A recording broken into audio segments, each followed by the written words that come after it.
दोस्तों, आपने कभी सोचा है कि ज़्यादातर हमारे पास सब कुछ होने के बावजूद हम खुशियाँ बाहर तलाशते हैं। हमें लगता है कि जब हम वो सब कुछ पा लेंगे जो हम चाहते हैं, तो हम खुशियाँ भी पा लेंगे। फिर हमें वो सब कुछ भी मिल जाता है, पर ना जाने क्यों हम चाहते हैं कि हमें और कुछ मिले और उस सब कुछ पाने की चाहत में हम असली खुशी को कहीं ना कहीं नजरअंदाज कर देते हैं। इस सच्ची खुशी को तलाशने की चाह पाने की हसरत में हम व्याकुल रहते हैं। हम खुशी ढूंढते हैं अपने गाहे बगाहे। मेरा यकीन मानिएगा, इस किताब की ऑडियो बुक समरी सुनने के बाद आपकी तलाश को एक नया रास्ता मिलेगा। आज जिस किताब की ऑडियो बुक समरी हम आपके सामने लेकर हाजिर हुए हैं, उस किताब का नाम है आर्ट ऑफ हैप्पीनेस, जिसके लेखक हैं हावर्ड सी कटलर। लेखक ने इस किताब को गुरु दलाई लामा से हुई अपनी व्यवहारिक, नैतिक और कुछ निजी मुलाकातों की बिना पर लिखा है। दरअसल हावर्ड एक साइकियाट्रिस्ट यानी कि मनोचिकित्सक भी हैं, जो इंसानी व्यवहार और आदतों पर शोध करते रहते हैं। जब वे पहली बार गुरु दलाई लामा से मिलने गए थे, तब उन्हें लग रहा था कि शायद वो एक बौद्ध भिक्षु से मिलने जा रहे हैं। लेकिन अपनी पहली मुलाकात में ही उन्हें यह एहसास हो गया कि नहीं, यहाँ कुछ तो खास है। विज्ञान और धर्म के बीच एक ऐसी शक्ति जो इंसानी रूप में होते हुए भी यह एहसास कराती है कि इस पूरे ब्रह्मांड को एक अदृश्य शक्ति ही चलाती है। अपनी पहली मुलाकात के बाद लेखक ने दलाई लामा से काफी मुलाकातें की, जिनमें उन्होंने आखिर असली खुशी है क्या और उसे कैसे हासिल किया जा सकता है जैसे कई सारे सवालों पर बातचीत की और अपने सारे सवालों से मिले जवाबों को इस किताब में उकेर दिया। ये किताब कई देशों में खूब प्रसिद्ध हुई। ये किताब खुद को समझने की यात्रा का बोध कराती है। ये किताब हमें समझाती है कि जिंदगी इतनी भी जटिल नहीं है जितनी हमने खुद को इसे बना रखा है। इसे सादगी से भी जिया जा सकता है, पर हम तो आदी हो चुके हैं प्रेशर कुकर लाइफस्टाइल के। क्यों? क्योंकि कंपटीशन है हर तरफ और ये दर्द हर किसी का है। दलाई लामा कहते हैं कि हम सब एक जैसे हैं। हमारा धर्म अलग हो सकता है, हमारा देश अलग हो सकता है, हमारा रहन सहन, खान पान ये अलग हो सकता है, यहाँ तक कि हालात भी अलग हो सकते हैं। पर इन सब के बावजूद इंसानी शरीर और दिमाग एक जैसे ही काम करते हैं। इसीलिए हम इंसान एक दूसरे को सरलता से कनेक्ट कर पाते हैं। हमारी परेशानियां, उनके उपाय सब इंसानी सोच का ही नतीजा है। हम जिस शांति, जिस सुकून को तलाश रहे हैं, वो आखिर है कहाँ? ये सवाल दिमाग में जब कौतूहल मचाता है, तब हम किसी टीचर, किसी गुरु, किसी मार्गदर्शक को तलाशते हैं। ये इंसानी स्वभाव है। दरअसल खुश रहना हमारे मन के लिए, हमारे आसपास के माहौल के लिए, बेहतर समाज के लिए बहुत जरूरी है। खुशी दिखावटी नहीं हो सकती और जो दिखावा है वो सच्ची खुशी नहीं हो सकती। फिर हम क्यों दिखावे की दुनिया में जी रहे हैं? हम दुनिया को ये बताना चाहते हैं कि हम खुश हैं, पर असल में हम अपने आप से ही धोखा कर रहे हैं। गुरु दलाई लामा के अनुसार हम सबकी जिंदगी का मकसद है खुश रहना। हम सब जिस जीवन में खुशी को पाने की हसरत महसूस कर रहे हैं, जिस खुशी को तलाशने की चाहत महसूस कर रहे हैं, क्या हम उसे पाने का अधिकार नहीं रखते? बिल्कुल रखते हैं। तो ये बात तो बिल्कुल सीधी है कि हम सब इस धरती पर खुशी की तलाश में हैं। लेखक गुरु दलाई लामा से जब ये सवाल करते हैं कि क्या आप खुश हैं, तो दलाई लामा कहते हैं कि हाँ बिल्कुल, मैं बहुत खुश हूं, तन से भी और मन से भी। लेखक ये सुनकर शायद संतुष्ट नहीं हुए, कारण वो एक मनोचिकित्सक जो ठहरे। उनके अनुसार खुशी एक ऐसा भाव है जो शायद पूरी तरह किसी को भी नहीं मिल सकता।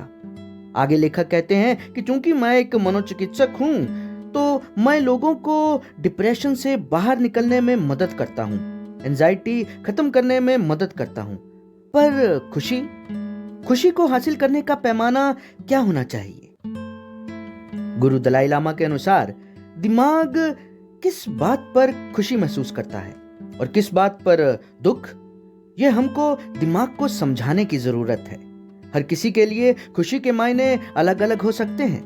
हम सिर्फ जीतने पर खुश होना सीखे हैं, भला हारने पर कौन खुश होता है? हमें ये पता होना चाहिए कि हर कोई फर्स्ट पोजीशन हासिल नहीं कर सकता। कोई सेकंड, कोई थर्ड आएगा, कोई फेल भी होगा। आपकी पोजीशन, आपकी हैसियत, आपकी खुशी तय नहीं कर सकती। ये जीवन एक परीक्षा की तरह है और इस परीक्षा में भाग लेना बेहद जरूरी है। आपकी इस परीक्षा में पोजीशन क्या रही ये मायने नहीं रखता। या तो आप जीतेंगे या हारेंगे। हम जीत को खुशी का आधार समझ रहे हैं। अगर हम हारने पर या फेल होने पर यह सोच बना लें कि कोई बात नहीं, इस हार से हमने ये तजुर्बा ही हासिल किया है, अब अपनी इन कमियों को दूर करके दोबारा उस पर काम करेंगे, ये सोच हमें मुश्किल हालातों में भी खुश रहना सिखाएगी। जब हम दूसरों की मदद करते हैं, उनकी परेशानी का हल करते हैं, तो उस समय जो तसल्ली, जो सेटिस्फैक्शन हमारे मन को मिलती है, वो है सच्ची खुशी। जब हम दिखावे से दूर, वाहवाही से दूर किसी गरीब, किसी भूखे का पेट भरते हैं, तो उस गरीब की दुआओं में छिपी है सच्ची खुशी। किसी उदास चेहरे पर मुस्कुराहट लाना, यह है सच्ची खुशी। पर आज हमारी सोच कैसी है? हमें क्या लेना देना? यह हमारा काम नहीं। हम क्यों झमेले में पड़े? इसका पचड़ा वो खुद ही संभाले। हम अपना देखेंगे भाई। बस यही मानसिकता क्या हमें पीछे नहीं धकेल रही? क्या ऐसी सोच से हम खुश रह सकते हैं?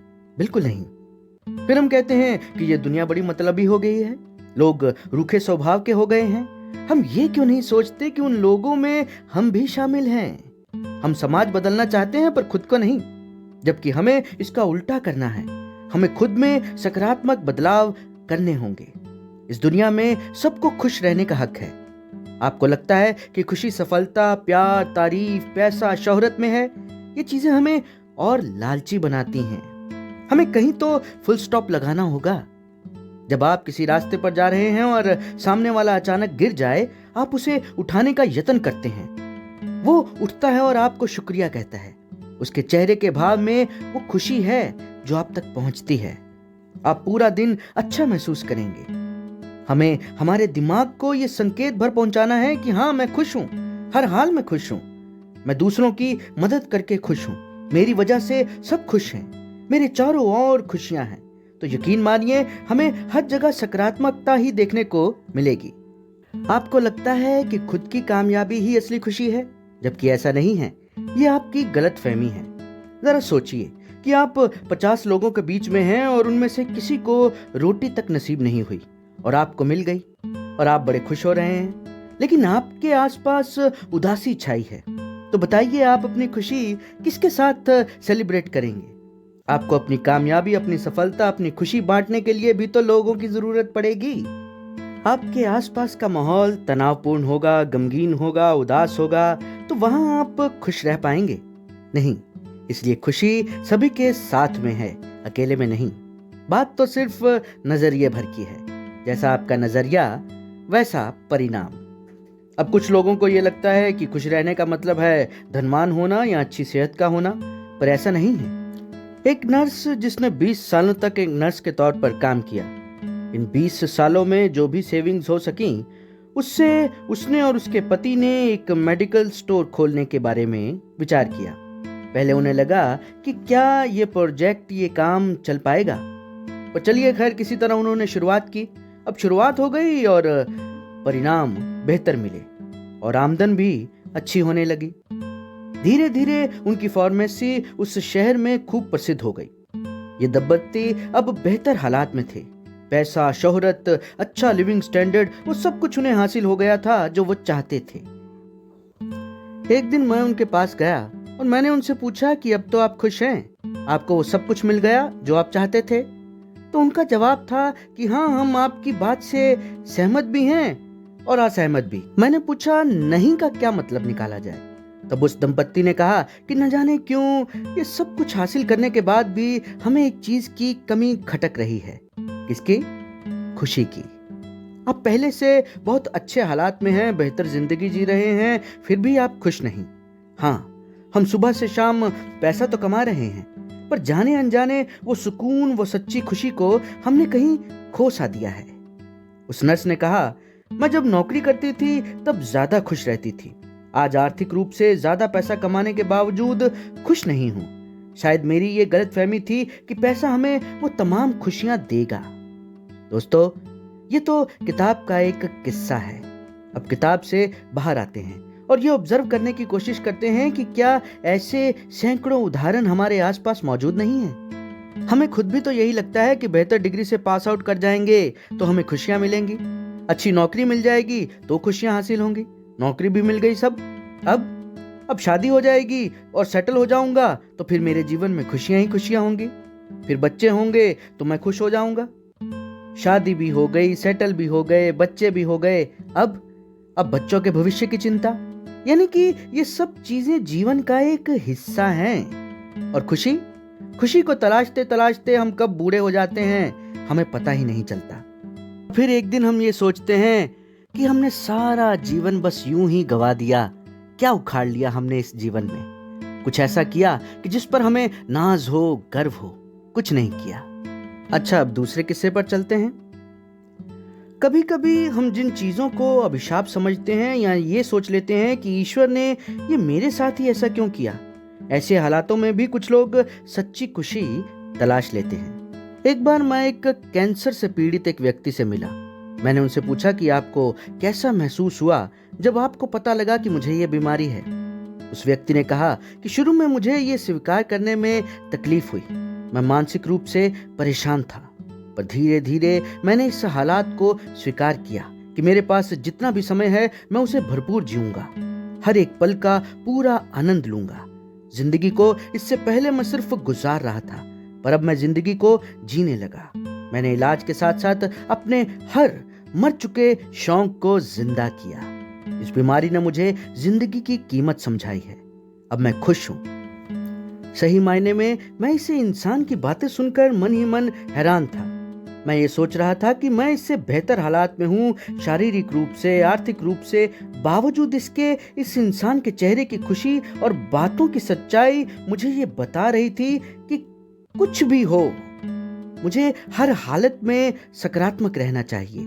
इस बात से कोई फर्क नहीं पड़ता कि आप कैसे हालात में हैं। यदि आप पॉजिटिव हैं, खुश हैं, तो वो बुरा दौर भी आपका कुछ भी बुरा नहीं कर सकता। और यकीन मानिएगा, उसके इसी व्यवहार ने उसे जिंदगी की जंग में जीत दिलाई। खुश रहकर हालात को जीने की इस कला के बदौलत वो इस बीमारी से बाहर निकल गया। आज वो पूरी तरह स्वस्थ है, खुश है। दरअसल हमने मटीरियलिस्टिक चीजों को जीवन में ज्यादा अहमियत दे डाली। हम ये भूल गए कि ये चीजें हमें आराम दे सकती हैं, पर खुश रखने की ताकत इनमें बिल्कुल नहीं है। हम ये क्यों नहीं सोचते कि जो हमारे पास है हम उसमें ही खुश रहें, उसे ही सेलिब्रेट करें, ईश्वर का शुक्रिया करें। हमें जो कुछ भी मिला है उसमें संतुष्ट रहें। जीवन में आगे बढ़ना जरूरी है, ये जीवन का नियम है। पर हम ये क्यों नहीं समझते कि जहां हम आज हैं, क्या हम कुछ लोगों से बेहतर नहीं हैं? अच्छा, एक बात और समझिए। आप कभी किसी अनाथ आश्रम गए हैं? वहां पर जब हम उन अनाथ बच्चों के लिए कुछ लेकर जाते हैं तो क्या वो बच्चे हमसे ऑप्शन मांगते हैं कि आप हमारे लिए क्या लेकर आए हैं? ये इस तरह की पेंसिल या पेन, शॉर्पनर, कॉपी या ये सामान क्यों लेकर आए हैं? हम तो ये सामान चाहते थे। या आप ये फल क्यों ले आए हैं? हम ये फल नहीं खाते हैं, आपको दूसरा फल लाना चाहिए था। इस तरह की बातें वो नहीं करते। वो जब हमारे हाथ में कुछ सामान देखते हैं जो उनके लिए आया है तो वो खुश हो जाते हैं। उन्हें जो मिलता है वो उसी में खुशी को एंजॉय करते हैं, उस पल को, उस क्षण को सेलिब्रेट करते हैं। जब मैं ऐसे बच्चों को देखता हूं तो सोचता हूं कि हमारे पास न जाने कितनी वजह है खुश रहने की, पर हम तो उदास रहने के आदी हो चुके हैं। हमें अपने आप को, अपने मन को ये समझाने की आदत विकसित करनी होगी कि हाँ, मैं खुश हूं, मैं खुश रह सकता हूं हर हालात में। खुशी को तलाशें छोटी छोटी चीजों में और खुद को एक खुश दिल, एक हैप्पी सोल में बदलें। इंसान बनने के अपने मकसद को जानें, इंसानियत को समझें, दूसरों की तकलीफ को समझें। दरअसल अपनी लाइफ में तुलना का सामना हर कोई करता है और इस पड़ाव से पार निकलना भी बेहद जरूरी है। हम तुलना करते ही क्यों हैं? हम ये क्यों नहीं सोचते कि जो हम हैं, जैसे हम हैं, हम वैसे ही दुनिया से पेश आएं। मुखौटा पहनकर जिंदगी जी नहीं जाती और फिर क्या इस दौड़ का कहीं कोई अंत बिंदु है? नहीं, हम तो बस दौड़े जा रहे हैं। हासिल कर लेने की इच्छा और हासिल करने की हवस में हम इतना दौड़े जा रहे हैं कि हम अपने आसपास के माहौल को, अपने आसपास के वातावरण को बिल्कुल भी समझ नहीं पाते और ना ही हम समझना चाहते हैं। हम डरते हैं कि कहीं हम साथ वाले से पीछे ना रह जाएं, हम पर ठप्पा ना लग जाए कि हम लूजर हैं। लोग क्या सोचेंगे मेरे बारे में? और जब आप वो हासिल नहीं कर पाते जो आप चाहते थे, तो आप तनाव में आ जाते हैं, जिसे आज डिप्रेशन या एंजाइटी की बीमारी कहते हैं। हमारी सोच, हमारा व्यवहार नेगेटिविटी से भर जाता है। आखिर हमने इन सब से हासिल किया क्या? हम ये क्यों नहीं सोचते कि हमारा घर छोटा हो या बड़ा, गाड़ी छोटी हो या बड़ी, पैसा कम हो या ज्यादा, इससे कोई फर्क नहीं पड़ता। ये सब सोचकर हमने अपना चैन, अपना सुकून ही गंवाया है और कुछ नहीं। जरा नजर घुमाइए अपने से नीचे वालों पर, फिर अपने आप को देखिए और सोचिए कि आप उनसे बेहतर हालात में नहीं हैं। हम उनसे बेहतर हैं, पर हम संतुष्ट नहीं हैं। सेटिस्फाइड होना बेहद जरूरी है। दरअसल हमारे पास आज जो कुछ भी है, हमें उसकी अहमियत को समझना होगा। क्या हम कहीं ना कहीं ईश्वर को धन्यवाद कहना भूल नहीं गए हैं? क्योंकि हमारी लाइफ जो है वो बहुत फास्ट हो गई है और हमारे पास रुकने का समय ही नहीं, या देखने का समय ही नहीं कि हम क्या हैं, कहाँ हैं, किस हालात में खड़े हैं। ये हमारी कमजोरी है, ताकत नहीं। दलाई लामा कहते हैं कि हमारी इच्छाएं कुल 4 तरीकों की संतुष्टि पर निर्भर करती हैं। पहला है पैसा, दूसरा सेहत, तीसरे दोस्त या समाज, और चौथा अध्यात्म की ताकत। अगर हमारे पास पैसा नहीं तो हमारा मन उन बाकी इन 3 इच्छाओं को भूलकर बस पैसे के ही पीछे भागता है। हम सोचते हैं कि पैसा ही ईश्वर है। अगर हमारे पास पैसा तो बहुत ज्यादा है, पर हमारे पास अच्छी सेहत नहीं, तो क्या उस पैसे के कोई मायने हैं? हम गरीब हैं, पर हमारी सेहत अच्छी है, हम स्वस्थ हैं, हम तब भी खुश नहीं हैं। क्यों? क्योंकि हमारे पास पैसा नहीं। असल में तुलना हमें सिर्फ और सिर्फ दुख ही पहुंचा सकती है, खुश नहीं रख सकती। साइकिल वाला सोचता है मेरे पास स्कूटर हो, स्कूटर वाला सोचता है मेरे पास गाड़ी हो, गाड़ी वाला सोचता है मेरे पास और बड़ी गाड़ी हो, किराए पर रहने वाला सोचता है मेरा खुद का घर हो, जिसका खुद का छोटा सा घर है वो सोचता है मेरे पास और बड़ा घर हो। ये दौड़ कहीं खत्म होने वाली नहीं है, ये सदियों से चल रही है। अमीर दिखने की ललक ने हमें असली रिश्तों से, इंसानियत से, सरलता से कोसों दूर कर दिया है।